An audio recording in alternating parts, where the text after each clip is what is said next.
ज्या व्यक्तीवर जीवापाड प्रेम केलं होतं, नातं टिकवण्यासाठी प्रत्येक प्रयत्न केले, तरी देखील ती व्यक्ती तुमच्यापासून दूर गेली आणि म्हणून तुम्ही निराश आहात, वेडे आहात तुम्ही. लॉस त्या व्यक्तीचा झालाय, तुमचा नाही. कारण त्या व्यक्तीने अशी व्यक्ती गमावली आहे की जी स्वतःवर नाही तर तिच्यावर प्रेम करत होती, आणि तुम्ही अशी व्यक्ती गमावली आहे की जी फक्त स्वतःवरच प्रेम करत होती.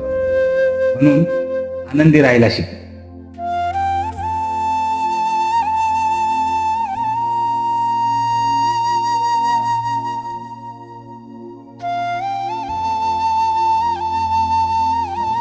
ज्या व्यक्तीवर जीवापाड प्रेम केलं होतं, नातं टिकवण्यासाठी प्रत्येक प्रयत्न केले, तरी देखील ती व्यक्ती तुमच्यापासून दूर गेली आणि म्हणून तुम्ही निराश आहात, वेडे आहात तुम्ही.